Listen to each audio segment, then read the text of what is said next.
बारिश की अंधेरी रात थी। गांव की पुरानी हवेली के दरवाजे पर जंग आलूद कुंडी हिल रही थी।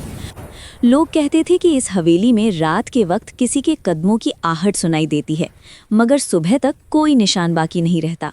फ़खर, जो खुद को बहुत बहादुर समझता था, उस खौफनाक राज को जानने के लिए अकेला ही हवेली में दाखिल हो गया।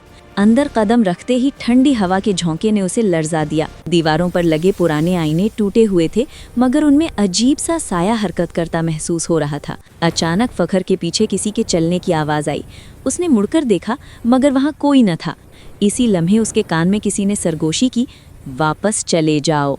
दिल की धड़कन तेज हो गई, मगर फ़खर आगे बढ़ता रहा। एक कमरे में जलती हुई लालटेन रखी थी, हालांकि बरसों से वहां कोई नहीं आया था। जैसे ही उसने लालटेन को हाथ लगाया, दरवाज़ा जोर से बंद हो गया। दीवार पर एक खौफनाक साया उभरा, जिसकी आंखें सुर्ख और चेहरा धुंधला था। फ़खर चीखने चाहता था, मगर आवाज़ गुम हो चुकी थी। साया करीब आया और बोला, जो यहाँ आता है वो वापस नहीं जाता। अगली सुबह गांव वालों ने हवेली के बाहर फ़खर की लाश देखी, और उस दिन के बाद कोई उस हवेली के करीब भी न गया।